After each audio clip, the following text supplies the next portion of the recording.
देवघर बासुकीनाथ मुख्य सड़क पर कांवरियों की बस दुर्घटनाग्रस्त, 6 की मौत, 2 दर्जन घायल। प्रधानमंत्री, राज्यपाल, मुख्यमंत्री और नेता प्रतिपक्ष ने जताई संवेदना। राज्यसभा में ऑपरेशन सिंदूर पर विशेष चर्चा की आज से होगी शुरुआत। लोकसभा में चर्चा जारी। प्रधानमंत्री ने रक्षा मंत्री और विदेश मंत्री के भाषण को सराहा। पूर्वी क्षेत्रीय पुलिस समन्वय समिति की वर्चुअल बैठक में डीजीपी हुए शामिल। नक्सल उन्मूलन रणनीति पर मंथन। रांची, गिरिडीह और गोड्डा में पुलिस का एक्शन, कई अपराधी पकड़ाए। और खेल मंत्री सुदिव्य कुमार ने खेल प्रतिभाओं को तलाशने और तराशने पर दिया बल। सेंटर फॉर एक्सीलेंस में प्रशिक्षकों समेत 124 पदों पर होगी नियुक्ति।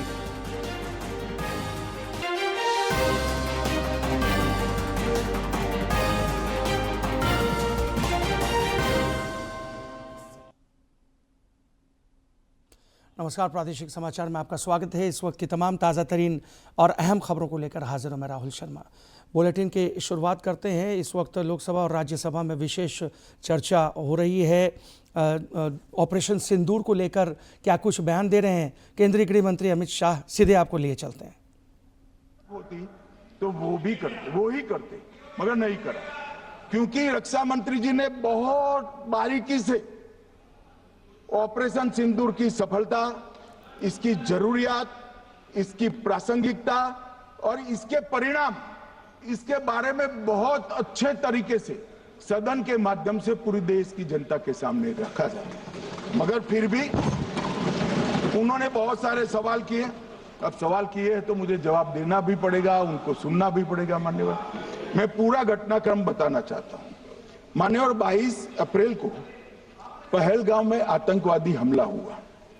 इसमें 26 लोग मारे गए, 25 भारतीय और 1 नेपाली नागरिक। हमने उसी वक्त मैं श्रीनगर जाने के लिए निकल गया।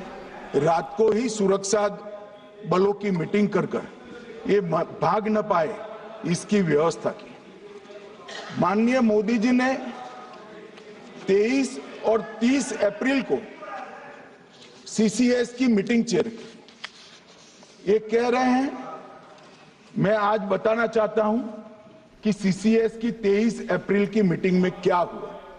सबसे पहला कांग्रेस पार्टी का ब्लंडर था सिंधु जल संधि, इसको स्थगित करने का काम नरेंद्र मोदी जी ने। हमने और अब बढ़ते हैं अगली खबर की तरफ। देवघर बासुकीनाथ मुख्य सड़क पर आज सवेरे भीषण सड़क दुर्घटना घट गई, जिसमें आधा दर्जन से अधिक कांवरियों की मौत की खबर है, जबकि 1.5 दर्जन घायल हो गए हैं। कांवरियों से भरी बस देवघर जिले के मोहनपुर प्रखंड के जमुनिया चौक के पास बासुकीनाथ जाने के क्रम में एक ट्रक से जा टकराई। बताया जा रहा है कि इस टक्कर के बाद ड्राइवर की मौत हो गई। फिर भी बस 500 मीटर की दूरी तक चलती रही, जिसके बाद सड़क किनारे रखे ईंट से बस टकरा गई। घायलों को अस्पताल में भर्ती कराया गया है, जिसमें कई लोग गंभीर बताए जा रहे हैं। सूचना मिलने पर प्रशासनिक पदाधिकारी भी घायलों का हालचाल जानने सदर अस्पताल पहुंचे। उन्होंने बताया कि बस चालक को झपकी लगने की वजह से यह भीषण हादसा हो गया। गाड़ी में गाड़ी धीरे धीरे आके यहाँ ईटा के पास फंस गया और सवारी सब घायल था। भोरे भोरे कोई आदमी नहीं था वहाँ। तो हम लोग निकले दौड़ के घर से और उसके बाद निकाले वहाँ से सब एक एक करके। लास्ट में 2 डेड बॉडी निकाले, यानी कुल 5 डेड बॉडी था। माइनर इंजरीज उसके ट्रीटमेंट हो रहे हैं और एक एम्बुलेंस और आ रही है। बहुत ही दुर्भाग्यपूर्ण रहा है ये एक्सीडेंट। काफ़ी ज़्यादा लोग इसमें इन्वॉल्व थे, लेकिन इन 4 के अलावा आशा है कि हम लोग मेजर लोगों को बचा पाएंगे और इंजरीज जो है उनकी ट्रीटमेंट की जा रही है। हमारे प्रशासन की ओर से हर पॉसिबल कोशिश की जाएगी इसी सब लीडरशिप में कि इनको सपोर्ट दिया जाए और जो भी ट्रीटमेंट है, जो भी कॉस्ट आ रहा है, अभी जितना इमरजेंसी ट्रीटमेंट है सब किया जा रहा है। हमारे सर्जन, ऑर्थोपेडिशियन और बाकी जितने चिकित्सक हैं, पैरामेडिकल हैं, सब लगे हुए हैं उसमें और सबका इलाज किया जा रहा है। इधर प्रधानमंत्री नरेंद्र मोदी ने देवघर सड़क हादसे पर संवेदना व्यक्त की है। उन्होंने कहा है कि देवघर में हुई दुर्घटना अत्यंत दुखद है। इस दुर्घटना में जिन श्रद्धालुओं ने अपनी जान गंवाई है, उनके परिजनों के प्रति मेरी गहरी शोक संवेदना है। ईश्वर उन्हें इस पीड़ा को सहन करने की शक्ति दे। पीएम ने सभी घायलों के जल्द से जल्द स्वस्थ होने की कामना भी की है। राज्यपाल संतोष कुमार गंगवार ने भी इस हादसे पर दुख जताया है।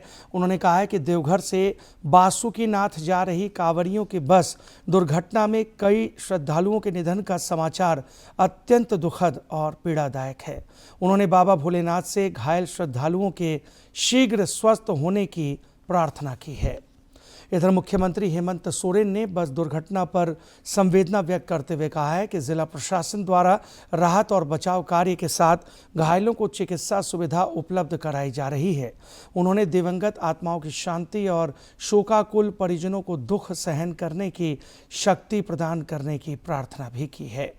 इधर प्रदेश भाजपा अध्यक्ष बाबूलाल मरांडी ने भी देवघर बस दुर्घटना पर गहरा दुख व्यक्त किया है। उन्होंने कहा है कि भीषण सड़क हादसे से मन अत्यंत व्यथित है। श्री मरांडी ने जिला प्रशासन से दुर्घटना में घायल सभी श्रद्धालुओं के बेहतर इलाज की व्यवस्था करने का आग्रह किया है। उन्होंने सभी घायलों के शीघ्र स्वस्थ होने की कामना की है।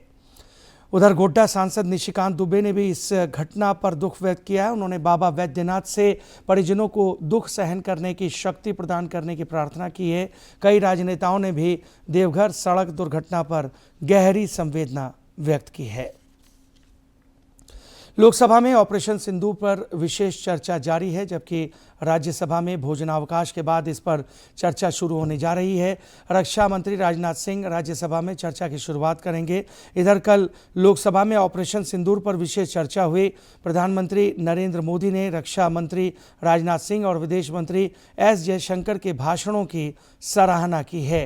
प्रधानमंत्री ने कहा है कि पहलगाम में हुए आतंकी हमले और ऑपरेशन सिंदूर को लेकर भारत की विदेश नीति से पूरे विश्व को आतंक के खिलाफ एकजुट होने का बल मिला है।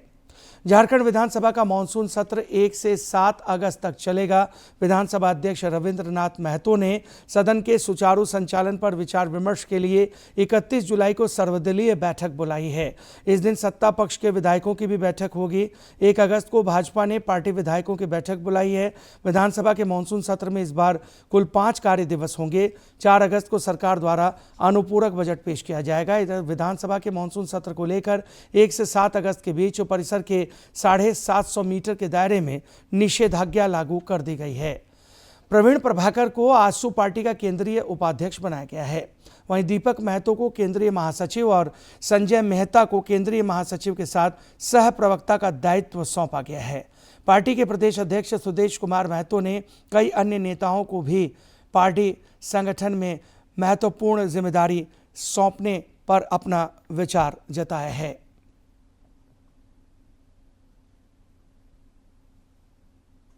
छत्तीसगढ़ पुलिस की पहल पर वीडियो कॉन्फ्रेंसिंग के जरिए कल पूर्वी क्षेत्रीय पुलिस समन्वय समिति की बैठक हुई। इस बैठक में राज्य के पुलिस महानिदेशक अनुराग गुप्ता समेत कई वरिष्ठ पुलिस अधिकारी शामिल हुए। इस दौरान नक्सलवाद और संगठित अपराध के खात्मे के लिए रणनीति पर मंथन हुआ। श्री गुप्ता ने पड़ोसी राज्यों के बीच बेहतर समन्वय पर जोर दिया। इस बैठक में झारखंड के अलावा बिहार, छत्तीसगढ़, उड़ीसा और पश्चिम बंगाल के पुलिस अधिकारी भी शामिल हुए। अपराधियों के खिलाफ आजकल पुलिस ताबड़तोड़ कार्रवाई कर रही है। रांची में पुलिस ने एक तस्कर को ब्राउन शुगर के साथ गिरफ्तार किया है। वहीं नामकुम थाना क्षेत्र से हथियार सहित एक अपराधी पकड़ा गया है। इधर गोड्डा में पुलिस ने ललमटिया थाना क्षेत्र में ईसीएल के स्टोर रूम से चोरी के मामले का खुलासा करते हुए 3 अपराधियों को गिरफ्तार किया है। अपराधियों की निशानदेही पर चोरी के सामान को पुलिस ने बरामद कर लिया। गिरिडीह के पचंबा थाना क्षेत्र में भी अपराधियों के खिलाफ पुलिस को कामयाबी मिली है। पुलिस ने चोरी में शामिल 2 अपराधियों को गिरफ्तार किया है, जिनके पास से चोरी के आभूषण बरामद किए गए हैं।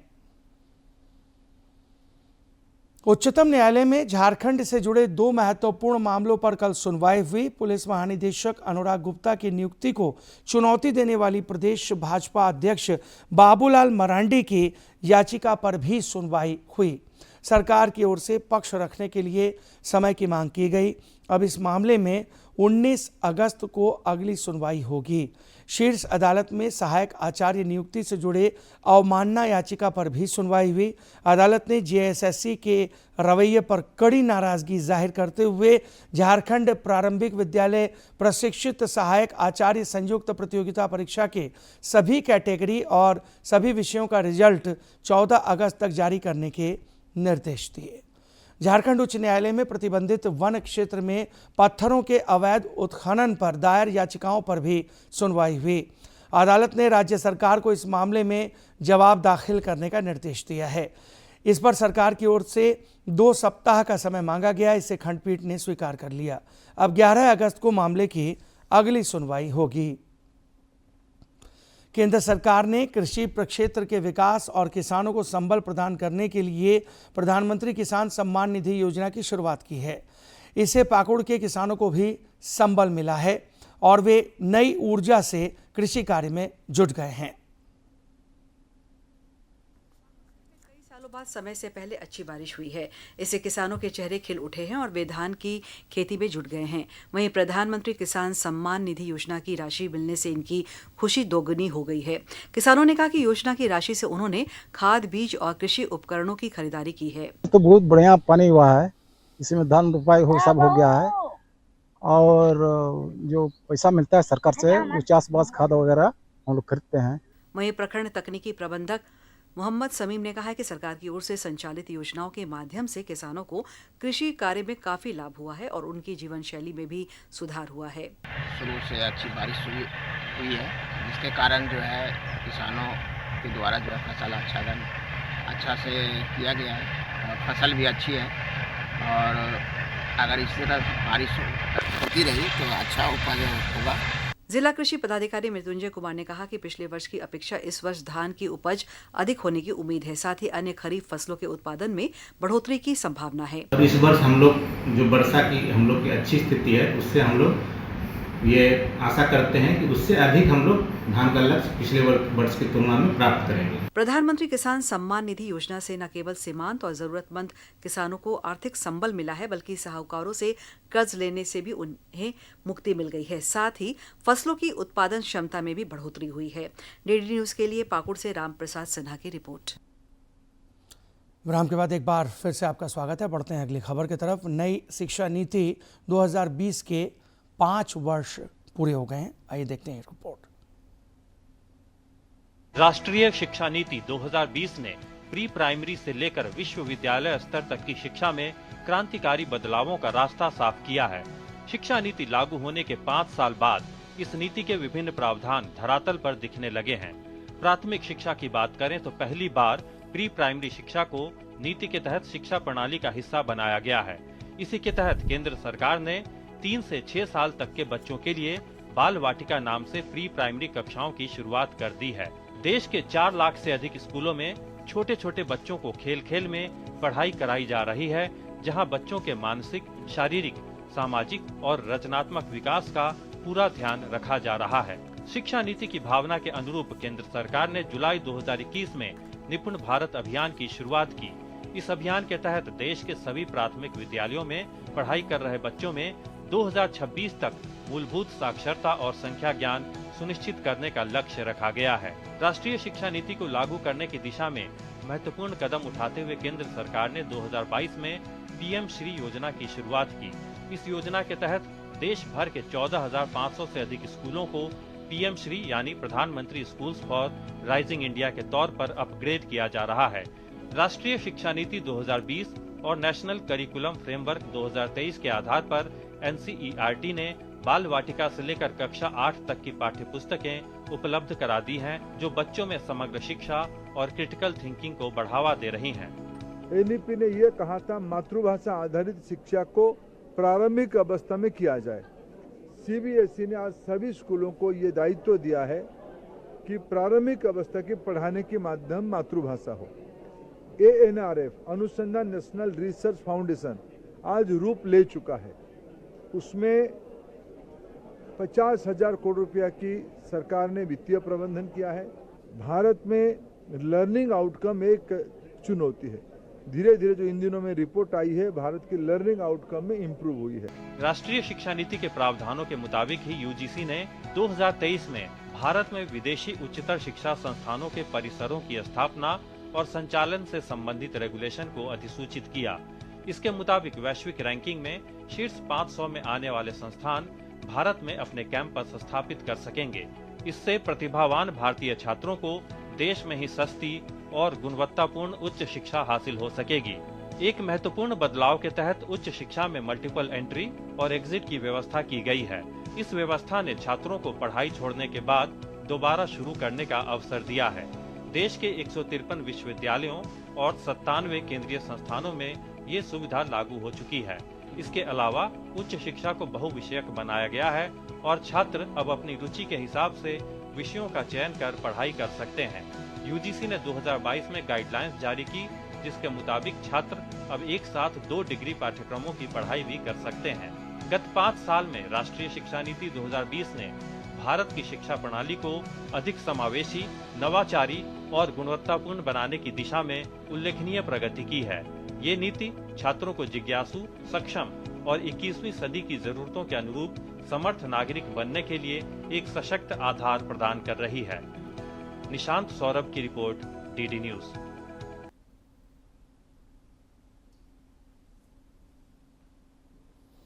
पलामू के गव्य विकास कार्यालय में इन दिनों खौफ का माहौल बना हुआ है। जर्जर भवन में कर्मचारी और अधिकारी किस कदर डर के साए में काम कर रहे हैं, देखिए इस खास रिपोर्ट में। जर्जर भवन, दीवारों की दरारें झड़ती छत, पुरानी खिड़कियां। यह कोई खंडहर नहीं, ना ही पुरातत्व विभाग की कोई संरक्षित इमारत है, बल्कि यह है पलामू के मेदनी नगर स्थित जिला गव्य विकास कार्यालय, जो काफी जर्जर हो चुका है। दफ्तर की हालत ऐसी है कि कर्मी डर के साये में जीने को मजबूर है। कार्यरत कर्मचारी मोहम्मद रफीक अंसारी की माने तो विभाग से कई बार वैकल्पिक भवन के लिए पत्राचार किया गया, लेकिन कोई सुनवाई नहीं हुई। कार्यालय की स्थिति बहुत ही खराब है। हम लोग जब सुबह आते हैं तो फिर शाम को जब लौटते हैं तो ईश्वर से यही प्रार्थना करते हैं कि आज सही सलामत हम लोग घर पहुंच चुके हैं। कार्यालय के जर्जर भवन में हर रोज कर्मचारी जान हथेली पर रखकर काम कर रहे हैं। दीवारों में दरारें पड़ी है, छत का प्लास्टर टूटकर गिर रहा है, बिजली की वायरिंग भी खुली पड़ी है। बरसात के दिनों में कभी छत से पानी टपकता है तो कभी प्लास्टर टूटकर गिरता है। यहाँ के एक कर्मी की माने तो बरसात के दिनों में कार्यालय में पानी भर जाता है और ऐसे में ही कर्मचारियों का काम करना पड़ता है। पानी जमा छत पर हो जाता है तो उसको झाड़ू से निकालते हैं। पूरा झाड़ी है, पूरा ऊपर से बिल्डिंग चू रहा है, टूट के गिर रहा है। गव्य विकास जैसे अहम विभाग का यह हाल इस बात की गवाही देता है कि जमीनी स्तर पर सरकारी ढांचे की हालत कितनी बदतर है। जिला गव्य पदाधिकारी ने बताया कि साल 2022 से ही भवन जर्जर घोषित है। उन्होंने कई बार भूमि की मांग की, लेकिन न भूमि मिली है और न ही वैकल्पिक भवन। बारिश होती है तो इतनी बारिश होती है कि रूम हम लोग का टेबल के बगल में ही पानी छूता है। अब बैठ करके पानी में पैर पानी में भी रहता है। उस ग्रिड में काम करते हैं हमारी डीसी मैडम, उनको भी अवगत कराए। वो बोले कि ठीक है, लेटर लिखो। मैंने लेटर लिख करके सीओ अंचल को दिए। पलामू के जिस भवन से लोकहित के कार्य जुड़े हैं वह भवन खुद की दशा पर आंसू बहाने को मजबूर है। पलामू का यह सरकारी कार्यालय का भवन जिला प्रशासन और राज्य सरकार की कार्यशैली पर सवालिया निशान लगा रहा है। डीडी न्यूज के लिए पलामू से श्रवण सोनी की रिपोर्ट। और अब श्रावणी मेले से जुड़ी खबर। देवघर और दुमका में राजकीय श्रावणी मेला में लगातार श्रद्धालु पहुंच रहे हैं। बाबा वैद्यनाथ धाम में कल तीसरी सोमवारी के अवसर पर लगभग 4 लाख भक्तों ने बाबा का जलाभिषेक किया। आज भी बाबा नगरी में नाग पंचमी के शुभ अवसर पर भक्तों का जनसैलाब उमड़ रहा है। सावन के पवित्र महीने में इन दिनों हर तरफ अलौकिक छटा देखने को मिल रही है। जमशेदपुर के सिद्धगोड़ा सूर्य मंदिर समिति की ओर से काशी की तर्ज पर महाआरती का आयोजन किया गया, जिसमें पूर्व मुख्यमंत्री रघुवर दास भी शामिल हुए।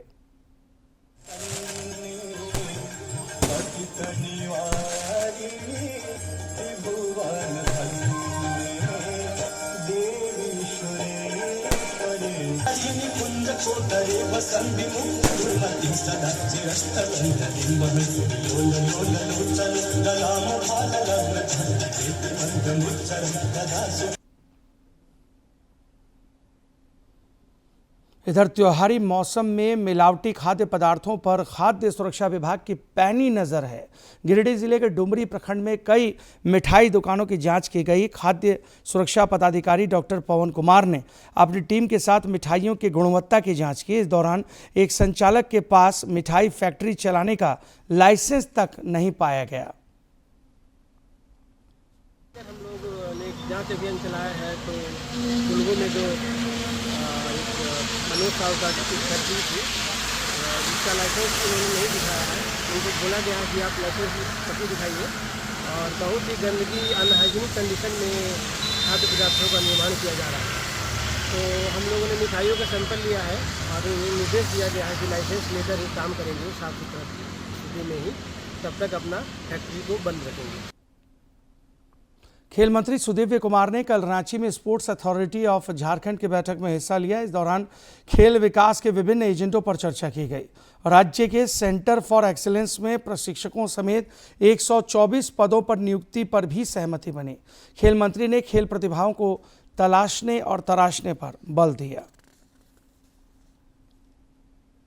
और आइए अब खेल जगत की कुछ और महत्वपूर्ण खबरों को देखते हैं फटाफट अंदाज में। भारत की दिव्या देशमुख ने महिला शतरंज विश्व कप जीत लिया है। 19 साल की दिव्या ने जॉर्जिया में आयोजित प्रतियोगिता के फाइनल में भारत की ही कुनेरू हम्पी को दी शिकस्त। दिव्या फिडे महिला विश्व कप जीतने वाली पहली भारतीय हैं और भारत की चौथी महिला ग्रैंड मास्टर। दाएं पैर में फ्रैक्चर के कारण विकेट कीपर बल्लेबाज ऋषभ पंत इंग्लैंड के खिलाफ 5वें और अंतिम टेस्ट मैच से बाहर हो गए हैं। पंत के स्थान पर तमिलनाडु के विकेट कीपर बल्लेबाज एन जगदीशन को टीम में शामिल किया गया है। इंग्लैंड ने ओवल टेस्ट के लिए तेज गेंदबाज ऑलराउंडर जेमी ओवर्टन को दल में शामिल किया है। इंग्लैंड के तेज गेंदबाज ओल्ड ट्रैफर्ड टेस्ट में काफी थक गए थे, ऐसे में ओवर्टन को कवर के तौर पर बुलाया गया है। मकाऊ ओपन बैडमिंटन प्रतियोगिता आज से शुरू हो रही है। इस प्रतियोगिता में भारत की चिराग शेट्टी और सात्विक साईराज की जोड़ी पर रहेगी नजर। वहीं पुरुष एकल वर्ग के लक्ष्य सेन पर नजर रहेगी। पहले दौर में लक्ष्य का सामना कोरिया के जियो योक जिन से होगा। महिला एकल वर्ग में चाइना ओपन में पीवी सिंधु को चौंकाने वाली उन्नति हुड्डा एक बार फिर शानदार प्रदर्शन करना चाहेगी। पहले दौर में उन्नति हुड्डा का सामना डेनमार्क की जूली जेकबसन से होगा। आज अंतर्राष्ट्रीय बाघ दिवस मनाया जा रहा है। बाघों के संरक्षण को रेखांकित करने के लिए इस खास दिवस का आयोजन किया जाता है।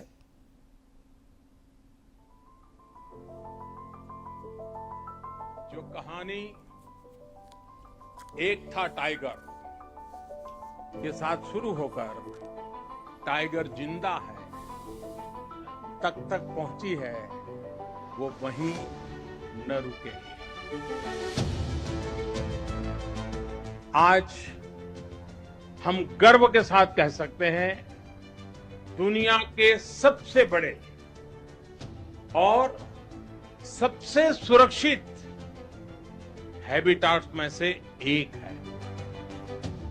दुनिया भर में टाइगर की करीब 3/4 आबादी का बसेरा हमारे हिंदुस्तान में है। भारत में तो टाइगर्स, बाघ हमारी संस्कृति का अभिन्न हिस्सा रहा है। हम सब बाघों से जुड़े किस्से कहानियां सुनते हुए ही बड़े हुए हैं। जंगल के आसपास के गांव में तो हर किसी को पता होता है कि बाघ के साथ तालमेल बिठाकर कैसे रहना है। हमारे देश में ऐसे कई गांव हैं जहां इंसान और बाघ के बीच कभी टकराव की स्थिति नहीं आती, लेकिन जहां ऐसी स्थिति आती है वहां भी बाघों के संरक्षण के लिए अभूतपूर्व प्रयास हो रहे हैं। विश्व भर के वन्य जीव प्रेमियों के मन में ये सवाल है, जब अनेक टाइगर रेंज देशों में उनकी आबादी स्थिर है या आबादी घट रही है, आखिर भारत में तेजी से बढ़ क्यों रही है? इसका उत्तर है भारत की परंपरा, भारत की संस्कृति और भारत के समाज में बायोडायवर्सिटी को लेकर, पर्यावरण को लेकर जो हमारा स्वाभाविक आग्रह है, और वही सफलता के अंदर छिपा हुआ है। हम इकोलॉजी और इकोनॉमी में कॉन्फ्लिक्ट नहीं मानते, बल्कि दोनों के बीच को एग्जिस्टेंस को महत्व देते हैं। हमारे यहां टाइगर से जुड़ा हजारों वर्ष पुराना इतिहास है। हमारे यहां अनेक जनजातियों में टाइगर को अपना बंधु माना जाता है, भाई माना जाता है।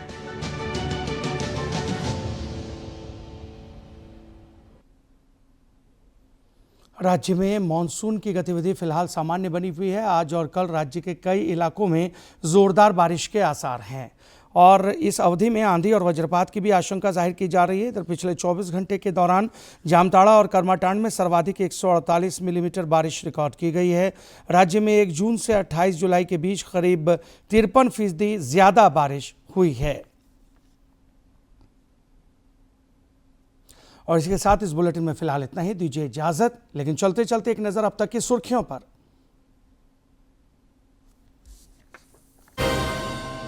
देवघर बासुकीनाथ मुख्य सड़क पर कांवरियों की बस दुर्घटनाग्रस्त, 6 की मौत तो 2 दर्जन घायल। प्रधानमंत्री, राज्यपाल, मुख्यमंत्री और नेता प्रतिपक्ष ने जताई संवेदना। राज्यसभा में ऑपरेशन सिंदूर पर विशेष चर्चा की आज से होगी शुरुआत। लोकसभा में चर्चा जारी। प्रधानमंत्री ने रक्षा मंत्री और विदेश मंत्री के भाषण को सराहा। पूर्वी क्षेत्रीय पुलिस समन्वय समिति की वर्चुअल बैठक में डीजीपी हुए शामिल। नक्सल उन्मूलन रणनीति पर मंथन। रांची, गिरिडीह और गोड्डा में पुलिस का एक्शन प्लान, कई अपराधी पकड़ाए। और खेल मंत्री सुदिव्य कुमार ने खेल प्रतिभाओं को तलाशने और तराशने पर दिया बल। सेंटर फॉर एक्सीलेंस में प्रशिक्षकों समेत 124 पदों पर होगी नियुक्ति।